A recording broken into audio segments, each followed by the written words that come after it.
Hello everyone, welcome to my YouTube channel. तो आज हमारे पॉलिटिक एमसीक्यू सीरीज की क्लास नंबर 30 और टॉपिक नंबर 15 सर्वोच्च न्यायालय का part number 2।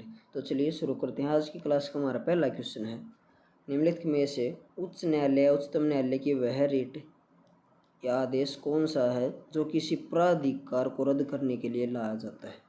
Option number A परमादेश रिट, ऑप्शन नंबर बी उत्प्रेषण रिट, ऑप्शन नंबर सी अधिकार परीक्षा रिट या ऑप्शन नंबर डी बंदी प्रत्यक्षीकरण रिट।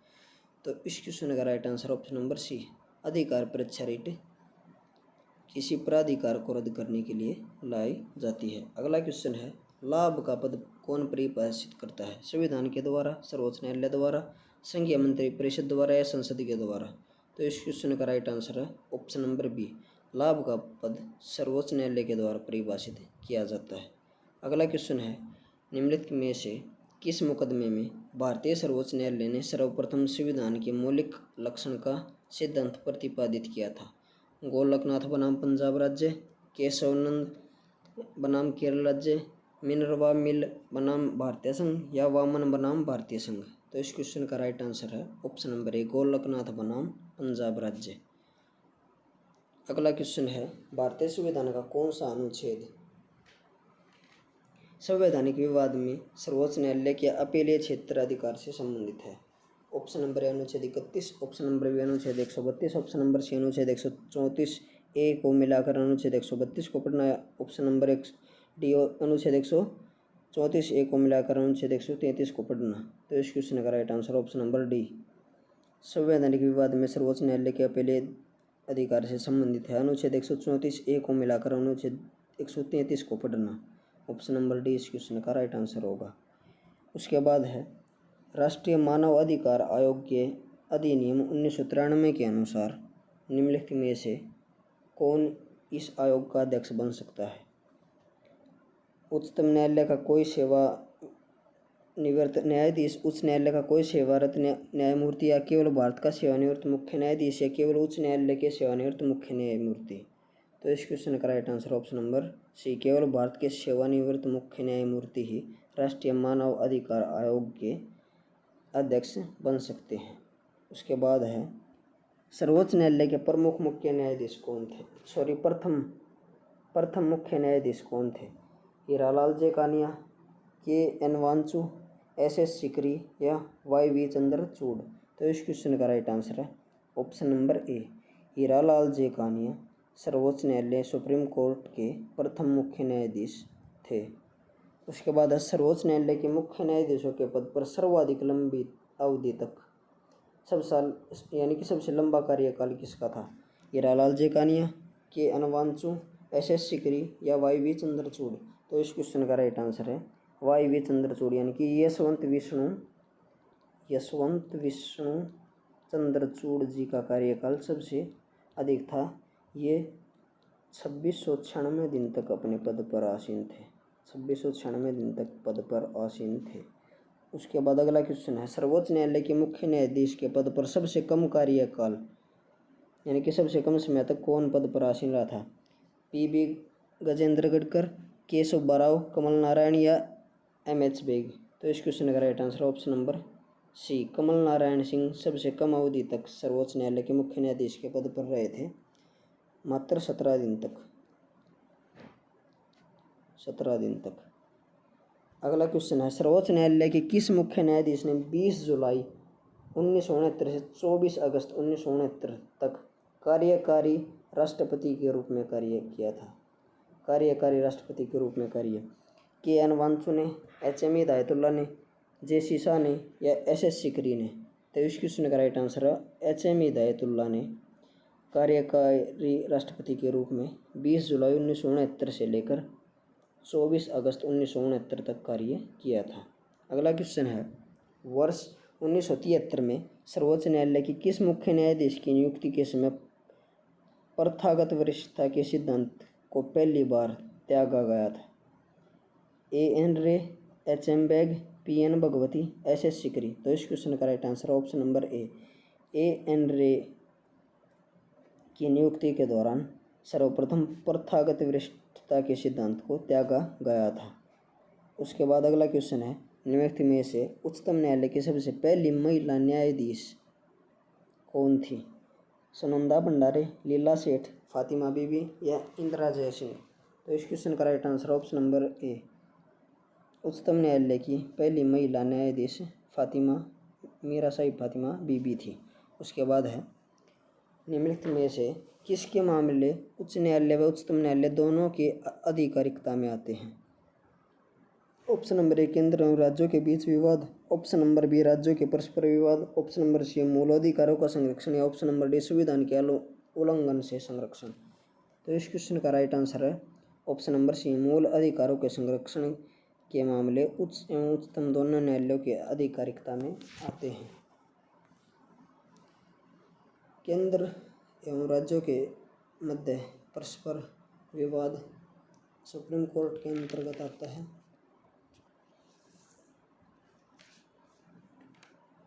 उसके बाद अगला क्वेश्चन है, कौन सा अनुच्छेद सर्वोच्च न्यायालय को अभिलेख न्यायालय का स्थान प्रदान करता है? ऑप्शन नंबर ए, अनुच्छेद 123। ऑप्शन नंबर बी, अनुच्छेद 124। ऑप्शन नंबर सी, अनुच्छेद 129। ऑप्शन नंबर डी, अनुच्छेद 143। तो इस क्वेश्चन का right answer option number C, अनुच्छेद 129 सर्वोच्च न्यायालय को एक अभिलेख न्यायालय के रूप में स्थान प्रदान करता है, यानी कि सर्वोच्च न्यायालय के सभी निर्णयों को रिकॉर्ड या अभिलेख के रूप में सुरक्षित रखा जाएगा। अगला क्वेश्चन है, जब भारतीय न्याय पद्धति में लोकहित मुकदमा PIL लाया गया तब भारत के मुख्य न्यायमूर्ति कौन थे? M Hidayatullah, AM Ahmadi, AS आनंद या PN भगवती? तो इस क्वेश्चन का right answer option number D, उस समय भारत के मुख्य न्यायमूर्ति PN भगवती थे, जिसमें भारतीय न्याय पद्धति में लोकहित मुकदमा लाया गया था। अगला क्वेश्चन है, भारत में किस संवैधानिक पद पर कोई महिला नहीं रही है? ऑप्शन नंबर ए, उच्चतम न्यायालय के मुख्य न्यायाधीश। ऑप्शन नंबर बी, प्रधानमंत्री। ऑप्शन नंबर सी, मुख्य चुनाव आयुक्त। ऑप्शन नंबर डी, लोकसभा अध्यक्ष।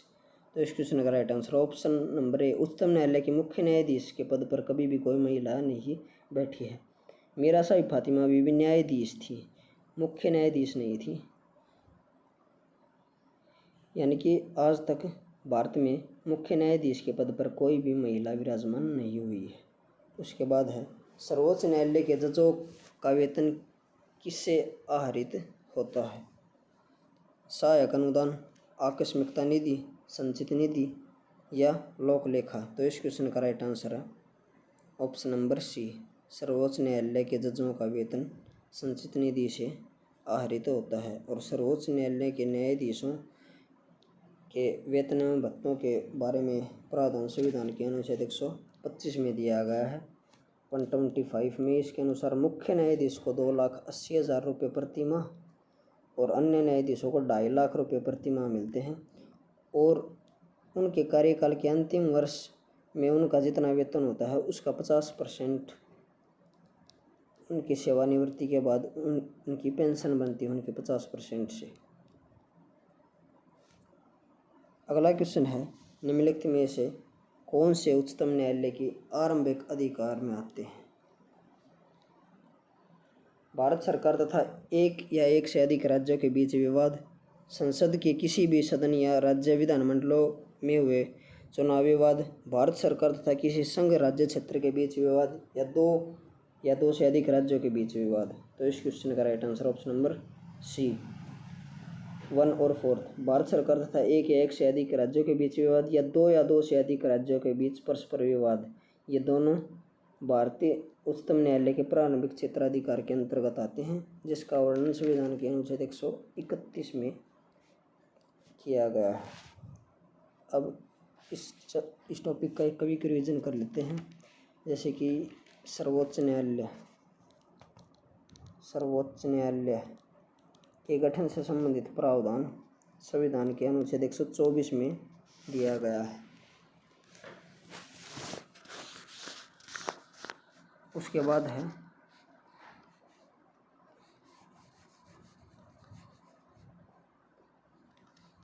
सुप्रीम कोर्ट के गठन से संबंधित प्रावधान,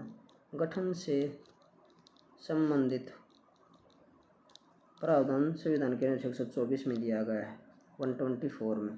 उसके बाद है 124 सब क्लोज 2, इसमें उच्चतम न्यायालय के न्यायाधीश की नियुक्ति, उच्चतम न्यायालय के न्यायाधीशों की नियुक्ति, मुख्य न्यायाधीश की नियुक्ति जो राष्ट्रपति के द्वारा।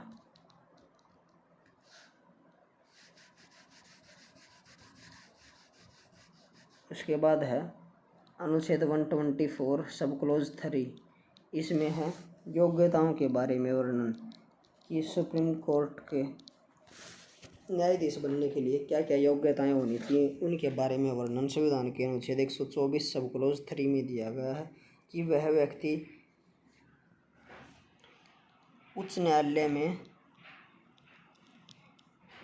कम से कम 5 वर्षों तक न्यायाधीश रहा हो या किसी उच्च न्यायालय या न्यायालयों में 10 वर्षों तक अधिवक्ता रहा हो, एडवोकेट रहा हो, या तो 5 वर्षों तक वह न्यायाधीश के रूप में कार्य कर चुका हो या 10 वर्षों तक वकील एडवोकेट के रूप में कार्य कर चुका हो, तो वह सर्वोच्च न्यायालय के न्यायाधीश बनने के लिए योग्य होगा। उसके बाद है अनुच्छेद 124 सब क्लोज 4 न्यायाधीशों को कार्यकाल से पूर्व हटाने की प्रावधान। कार्यकाल से पूर्व या दूसरे शब्दों में कह सकते हैं महाभियोग, न्यायाधीशों पर महाभियोग की प्रक्रिया कार्यकाल से पूर्व हटाने का प्रावधान कानून संविधान के अनुच्छेद 124 सब क्लोज 4 में दिया गया है।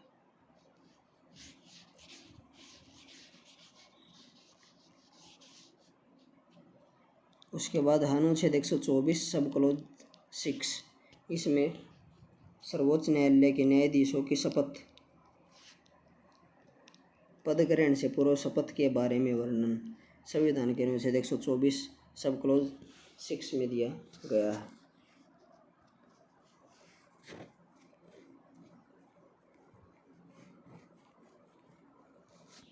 उसके बाद अनुच्छेद 125 इसमें न्यायालय के सर्वोच्च न्यायालय के वेतन व भत्तों के बारे में प्रावधान दिया गया है, जिसमें मुख्य न्यायाधीश को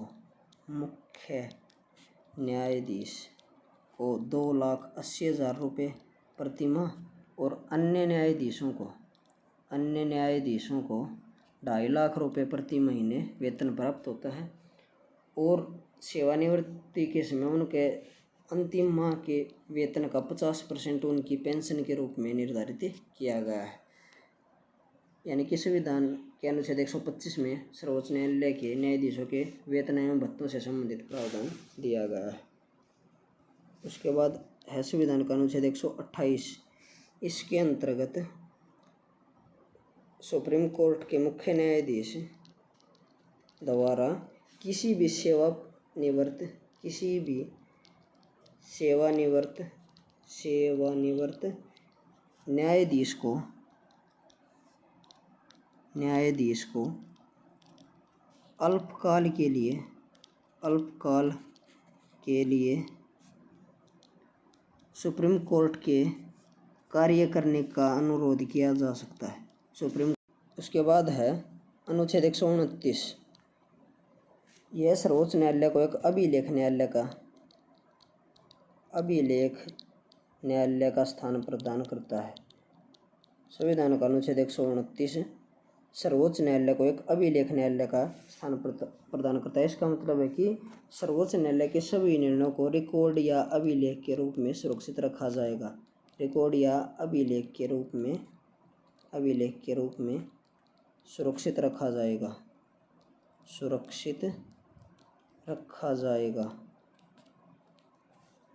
उसके बाद अनुच्छेद 130 इसमें सुप्रीम कोर्ट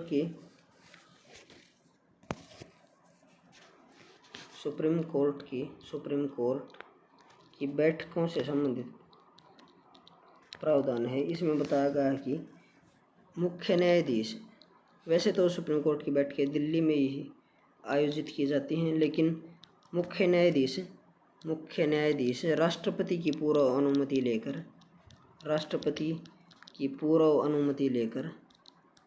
पूर्वानुमति से दिल्ली के अतिरिक्त अन्य स्थान पर भी सुप्रीम कोर्ट की बैठक बुला सकता है। अन्य स्थानों पर भी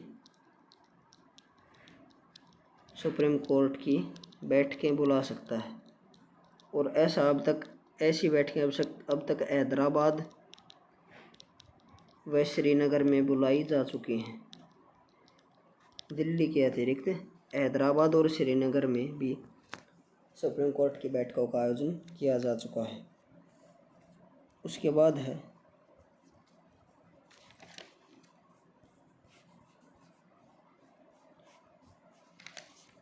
अनुच्छेद 131, अनुच्छेद 131। इसमें यह है इसमें सुप्रीम कोर्ट की प्रारंभिक शक्तियों का वर्णन, क्षेत्राधिकरण या शक्तियों का वर्णन है। क्षेत्राधिकरण की शक्तियों का वर्णन है। इसके अनुसार एक या एक से अधिक राज्यों या भारत सरकार व किस राज्य के मध्य कोई भी विवाद होगा उसका फैसला, उससे संबंधित विवादों का फैसला सुप्रीम कोर्ट करेगा। उसके बाद अगला है अनुच्छेद 132। अनुच्छेद 132 इसमें है सुप्रीम कोर्ट के अपीलीय क्षेत्राधिकार, अपीलीय क्षेत्राधिकारों का वर्णन है। उसके बाद अनुच्छेद 133 इसमें दीवानी मामलों में अपील करने का अधिकार, दीवानी मामलों में अपील करने का अधिकार का वर्णन संविधान के अनुच्छेद 133 में दिया गया है।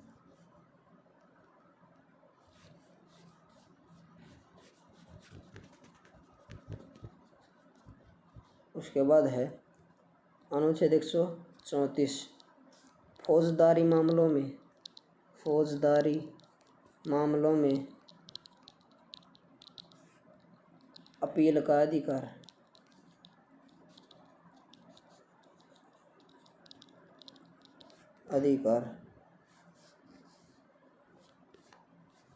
उसके बाद है अनुच्छेद 135 सैन्य मामलों में अपील का अधिकार, सैन्य मामलों में सुप्रीम कोर्ट में अपील का अधिकार में अपील का अधिकार। उसके बाद अनुच्छेद 136 इसमें विशेष अपील का अधिकार, विशेष अपील का अधिकार।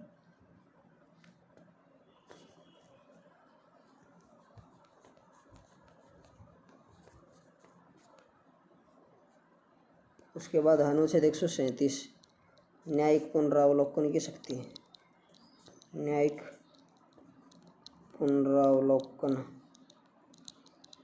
की शक्ति, सुप्रीम कोर्ट की न्यायिक पुनरावलोकन की शक्ति का वर्णन संविधान के अनुच्छेद 137 में दिया गया है। उसके बाद है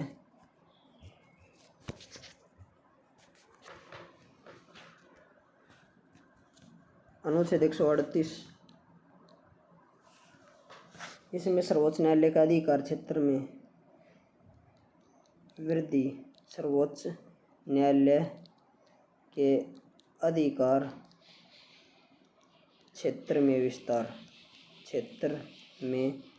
विस्तार का वर्णन, जो कि संसद कर सकती है, जिसका अधिकार संसद को है। सुप्रीम कोर्ट के क्षेत्राधिकार में वृद्धि का विस्तार का वर्णन संविधान के अनुच्छेद 138 में दिया गया है।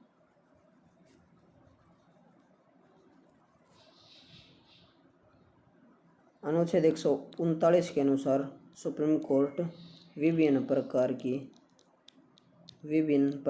की रिटें जारी कर सकता है।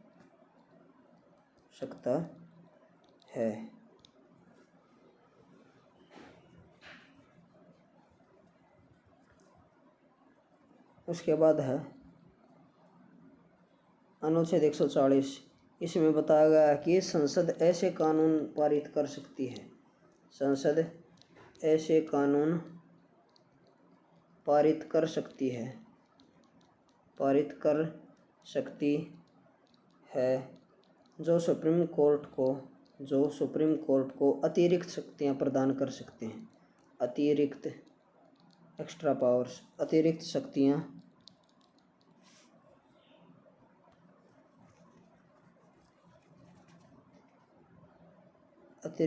प्रदान कर सकते हैं।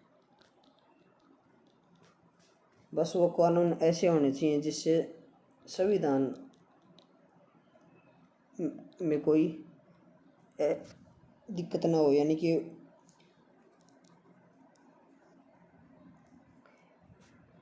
संसद कोई भी ऐसा कानून नहीं बना सकती कि जो संविधान से मेल ना खाता हो या संविधान के बाहर जाकर सुप्रीम कोर्ट को कार्य करने का आदेश दे। उस तरह के किसी भी कानून का निर्माण संसद नहीं कर सकती है।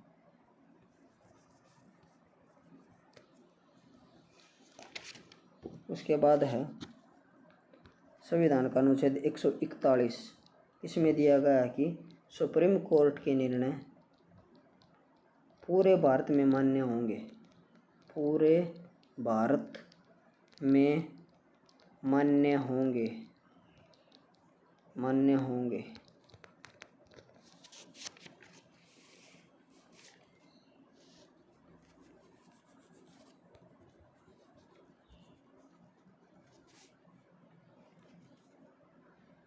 उसके बाद अनुच्छेद 143 143, यह राष्ट्रपति का सुप्रीम कोर्ट से परामर्श लेने का अधिकार, राष्ट्रपति का सुप्रीम कोर्ट से परामर्श लेने की शक्ति, परामर्श लेने का अधिकार या परामर्श लेने की शक्ति, इसका वर्णन, यानी कि राष्ट्रपति किसी भी सार्वजनिक महत्व के प्रश्न पर सुप्रीम कोर्ट से सलाह ले सकता है, जिस कारण संविधान के अनुच्छेद 143 में दिया गया है।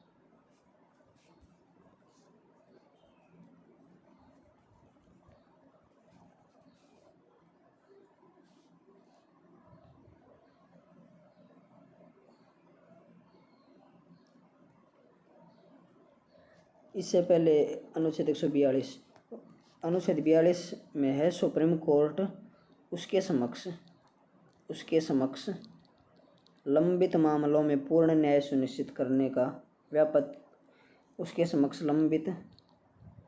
सुप्रीम कोर्ट को उसके समक्ष लंबित मामलों में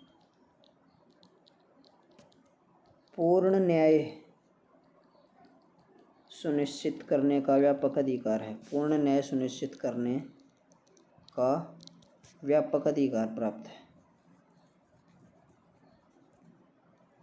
व्यापक अधिकार प्राप्त है और इस उद्देश्य के लिए वह, यानी कि सुप्रीम कोर्ट आवश्यक डिक्री या आदेश पारित कर सकता है। आवश्यक डिक्री या आदेश पारित कर सकता है।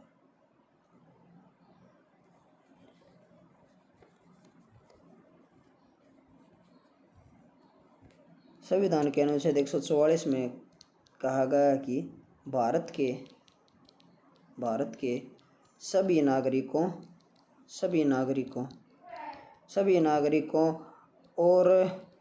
नागरिकों और न्यायिक अधिकारियों को सर्वोच्च न्यायालय की सहायता करनी चाहिए। उसके बाद है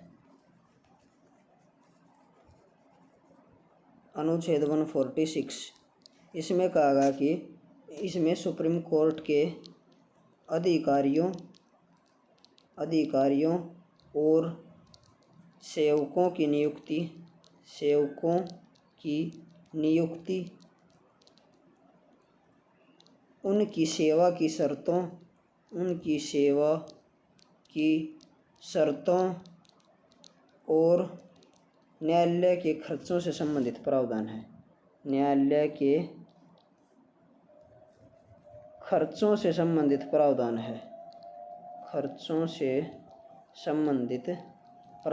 है। संविधान के 46 में सुप्रीम कोर्ट के अधिकारियों एवं सेवकों की नियुक्ति उनकी सेवा की शर्तों और खर्चों से संबंधित प्रावधान संविधान के अनुच्छेद 146 में दिया गया है। और इसी के साथ ये टॉपिक खत्म होता है। अगर आपको वीडियो अच्छी लगी हो तो वीडियो को लाइक एंड शेयर करें तथा चैनल को सब्सक्राइब करें। Thank you.